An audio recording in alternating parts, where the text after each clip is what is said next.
Hello, everyone. Happy Monday morning. How is everyone doing? Good morning, Patrick Sterling. Already putting in all the oil news. Thank you, Sterling. Good morning, PMG. Good morning, Anissa. Good morning, Options 22. Good morning, Jacob. Good morning to people in the background. So, just a quick announcement.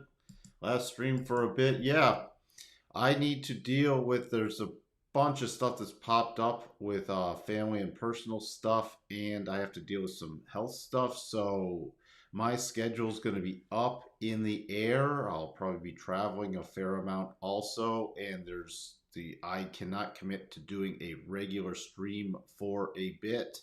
So I will try to pop on for longer term stuff. It actually, because I won't be even looking at the markets on some days. So I don't want to give out incorrect levels. I don't want to give out incorrect information because that would not be responsible. And I've learned a long time ago that if I can't be fully engaged in the markets, then even from my own perspective, I just shift to longer term stuff.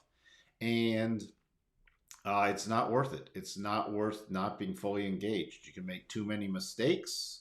And this is true for anybody. If you're distracted, you have stuff going on in your life, you know, especially for trying to do shorter term or swing trading, it's best I've found to just shift to longer term or just pause.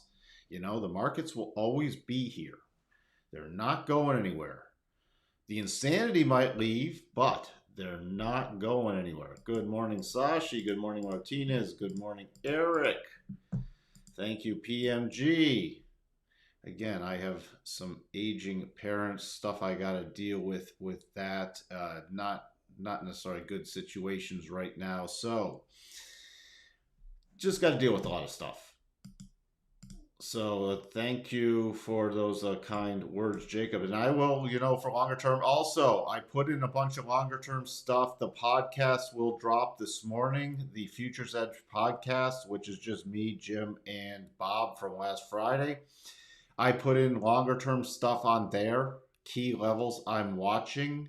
If I spot stuff longer term, I'll try to get out a recorded. I might be able to do a live stream at some points, and I'll try to get out a thing with critical information. So stay tuned to the channel and definitely subscribe at this point and ring the bell because you'll want to be notified when I put stuff out. When I can do the daily streams again, I will. If anybody wants to reach out, the support at Path Trading Partners email address is the one to reach me at. So if you need to reach out for anything, just get me through there. So every pension plan is fully invested. Hey, Chris. So that's where we sit. I will take care. So that's where, the channel's not going away. Thank you, Options 22. Channel's not going away. Nothing's changed. I don't know what the schedule's going to be with Bob. Also, I'll have to talk to him. He didn't even know that I'm canceling the live streams yet. I haven't talked to him. This was sort of some stuff has popped up. So just got to deal with that. George Singh's booster separation, NASDAQ second stage thrusters engaged. Okay. Just watch now that we have the debt deal signed, we could get some liquidity drained from the market. NASDAQ, as I talked about in the podcast, which will, again, I think this is a good one to watch, did close above the 62.5 longer term. The S&P has not, so pay attention to that. This week, we still have to analyze the market. This week, today is sort of important. We got ISM services and S&P services. ISM more important than S&P services and composite, but that's at 8:45 to 9. And everything's still expected to be in expansion. All right. Really watch prices paid or for prices for ISM services and watch the employment index. Watch that. That's going to be key. This is sort of a quiet week. Let's just recap. Tomorrow, very quiet, Red Book and economic optimism. Wednesday, mortgage and crude numbers, consumer credit. Thursday, just regular unemployment numbers, and Friday, nothing. So next week is the big, we got the skip or pause or hike, whatever it is for next Wednesday. But Tuesday, we got CPI coming out next Tuesday. This week is quiet after today in terms of information. Today we got Tesla up, we got oil stuff up. We had the OPEC meetings yesterday. Saudi's not happy with people not meeting their output quotas. Sterling put in all that information. Apple's still up. We got the Apple event this week. I am still watching for a significant topping from an Elliott wave. We're at the ending area for a potential and 5-wave diagonal, which is significant, but it has not triggered yet. So remember, just because you have potential patterns, the market can keep going, but potential patterns are something to pay attention to. Energy is the main sector, up 118 basis points today. Fed watch. We're still solidly in the pause/skip camp. Probabilities are skip, hike, cut. Want to cut at the end of the year. Fear and greed still solidly in greed mode. The current market valuation, and this is just currentmarketvaluation.com, by the way, is now hit overvalued again. We are over one standard deviation from the trend, completely overvalued. So, if this is the start of a new major bull market, it's starting from an incredibly overvalued area again. Just keep that in mind.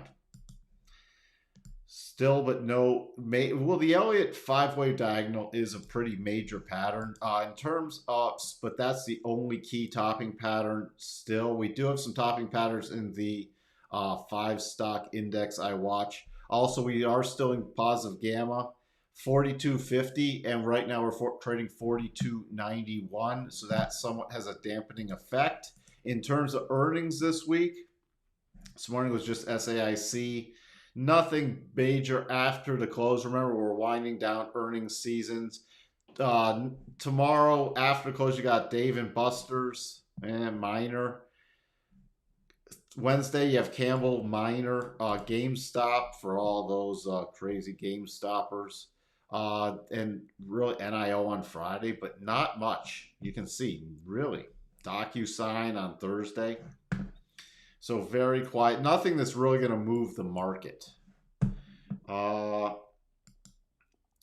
We'll take a look at Tesla. We'll take a look. Thank you, George. We'll have to take the training wheels off for a while.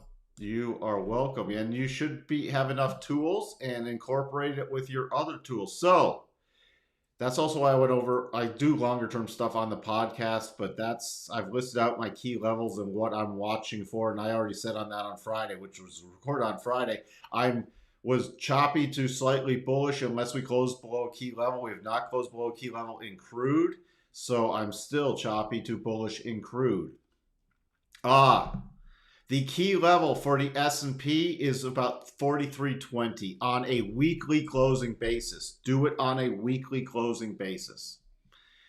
Right now, the next major levels, 43.36, 43.27, 43.36 is a key area, then 44.30.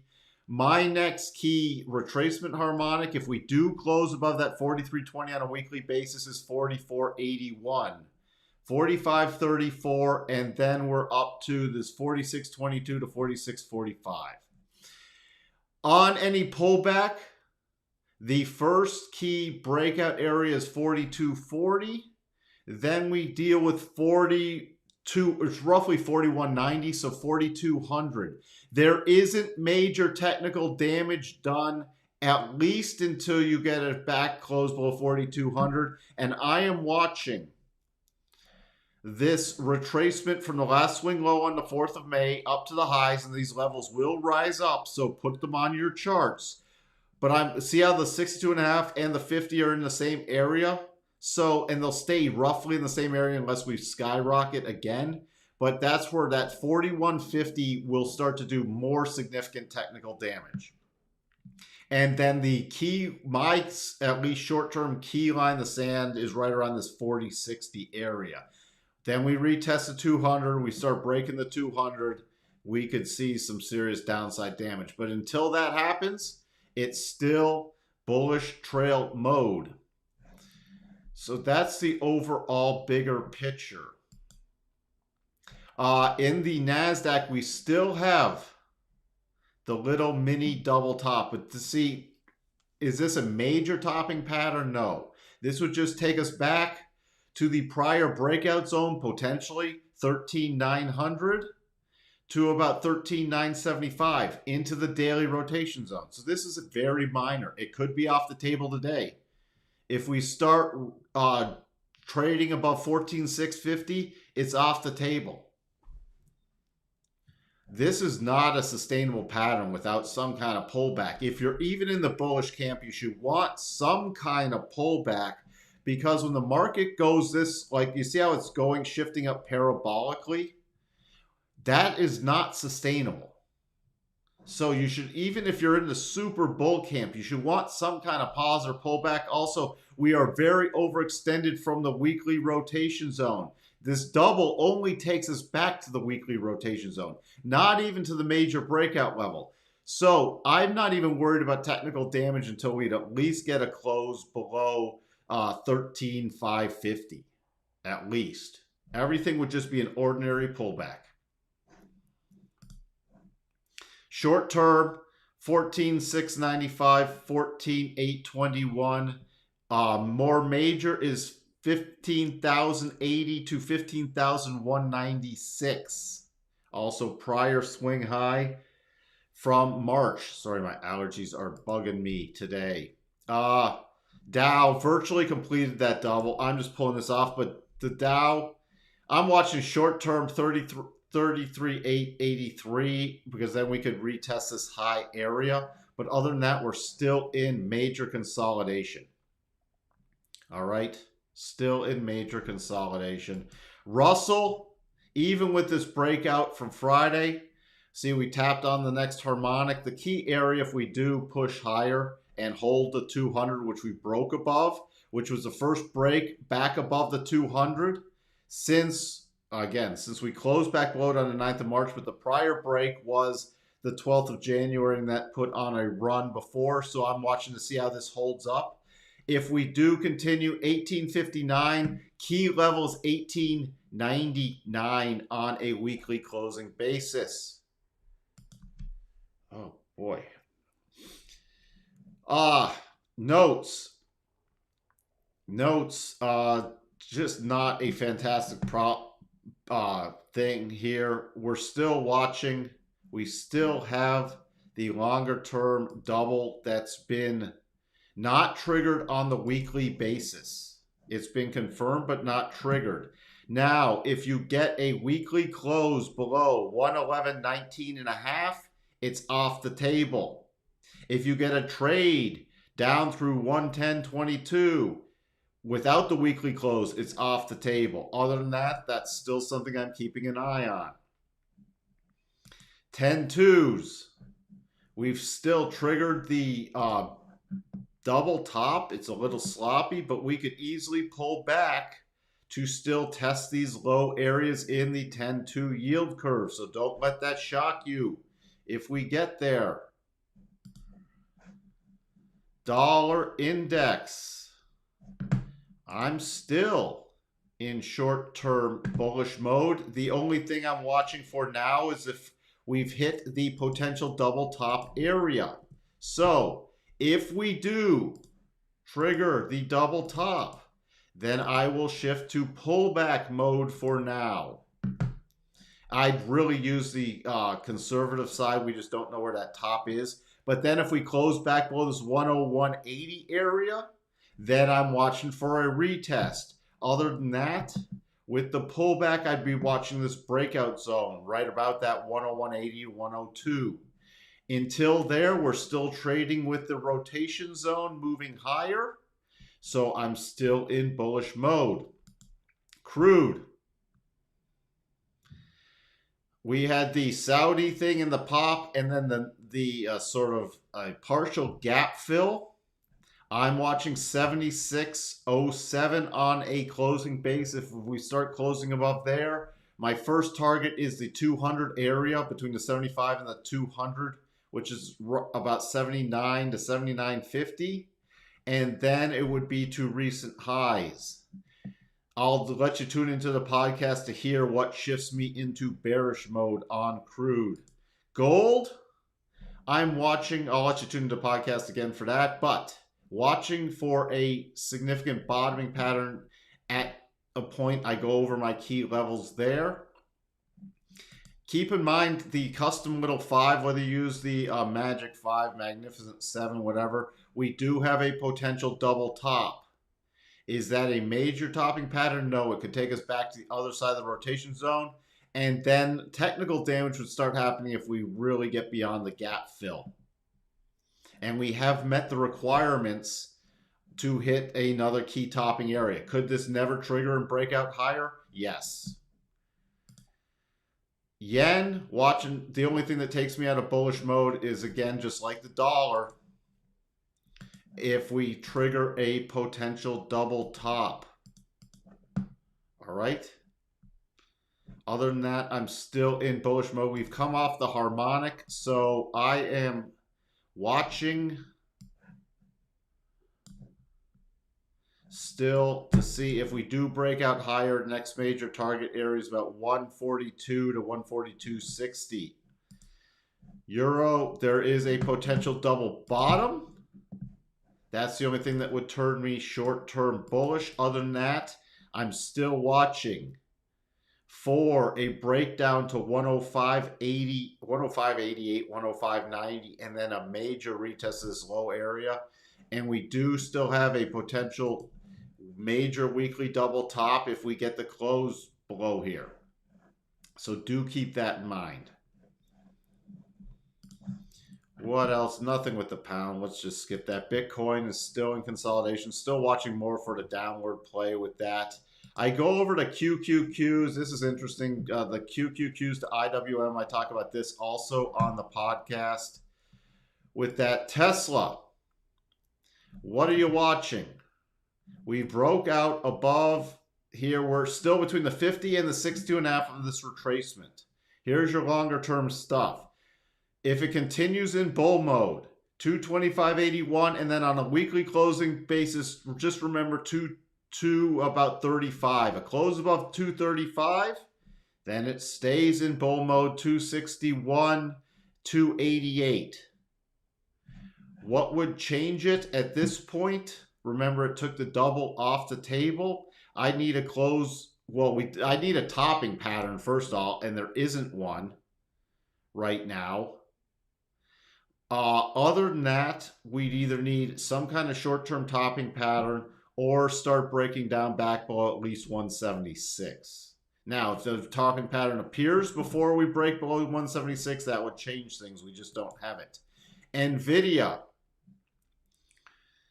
Still, we don't have a significant topping pattern yet. It's consolidating, working off its overbought overbought conditions, but I'm still watching the key low from the gap up.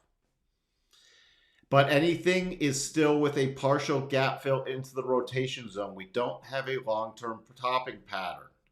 Now, it is very overbought. Weekly cycles are at the top. We're overbought weekly, and the weekly rotation zone is back at 325. So these will connect. It doesn't mean the price has to plummet to 325. It means they will reconnect based off this. See, when it gets overextended, this took a, see here, this is a really good lesson.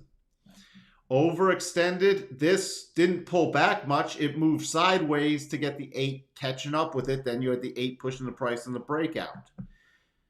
So without that key topping pattern, without major selling pressure, this could come up, this could come down, but I will watch for the reconnection. I am watching for a longer term topping pattern, but we just don't have it yet. Again, if we do get some stuff like this, I will try to pop on and give some key updates with stocks, you know, so you're not going this alone. Hey, Dave. So, hey. Yeah, you're turning into a last daily live stream for a bit, Dave. So, what else do we have? That's the key stuff I'm really watching, but I would do a custom index, at least with Apple, Microsoft, Amazon, Google, Nvidia. If you want to throw in Meta, and some, I mean, this is at a my, this is, but I'd be watching. I keep an eye on this one. I really would. Especially if we pull back and then have a secondary reaction up and make a more significant topping pattern. Look how overextended it is from the weekly rotation zone. And since the mega caps have been driving the market, and we don't have the breadth there, you get a key pattern in these stocks, at least a key topping pattern, and we're in that range with cycles at the top. And I mean, this is some of the most overbought this has ever been. So I would keep an eye on it. All right. We looked at frog.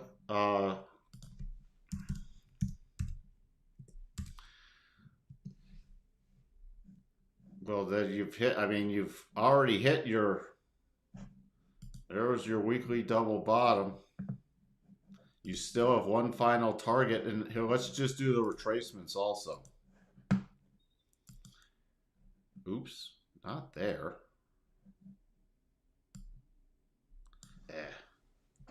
Eh.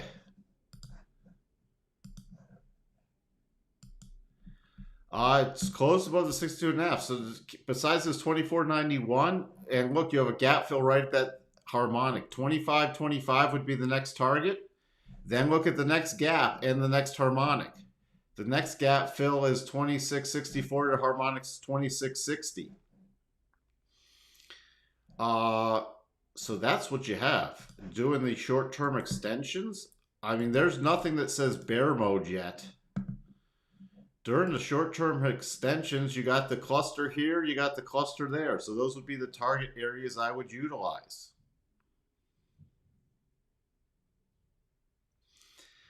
Even on a pullback, look where your rotation zone is and your prior little breakout zone and the prior support becoming resistance. So there is nothing in the short term that's bearish. Even a pullback to this area. So it was support, then the support broke.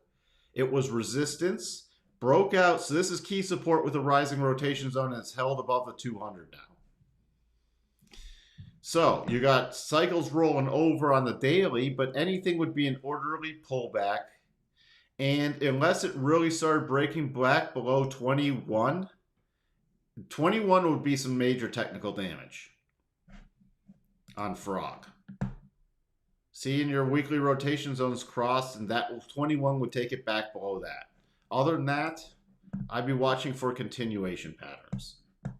Thank you, Anissa. Thanks, Dave. So, again, if you spot stuff and it's really interesting, shoot off an email. Or, shoot off an email or something, and we can maybe do a live stream with a few things, a few interesting things. Okay? We'll keep it going. Just let me get some stuff dealt with. Other than that, I think I hit Tesla, I hit Nvidia, I hit all the key stuff. If I spot major weekly topping patterns or stuff drastically changes, I will let everybody know from my perspective. If long-term stuff shifts to, I mean, the rage is we're up 20%, we're shifting into a long-term bull market. Well, we don't have valuations yet. And long-term bull markets don't generally start from valuations like this and PE ratios that are at the upper end. Yes, they've been higher, but these were psychotic levels driven by tons of just cash money printing. So to have a sustain, I'm not saying the bull market the run has to end right now, the short-term insanity, but to have a long-term, we don't have the valuations there yet. You're welcome, Balaji. All right, UNG, natural gas. I mean, natty gas is up, but it's still in. You're just bottoming against a major bottoming zone. It's still in. It's trading, but it's scalpy trading only in here for me. Thank you, Christoph. I go over a lot of stuff, so you should rewatch the replay, Christoph. And again, I'm going to say it one more time. Tune into the podcast that was recorded on Friday that drops today, because a lot of longer term thoughts. And hopefully I will still be invited to do the podcast on a monthly basis. Thank you. Thank you, everyone. I got to go into the open. I shall talk to everyone later. Thank you for tuning in. Bye for now. Thank you for all the support of this channel, and I'll see you again soon. Bye for now.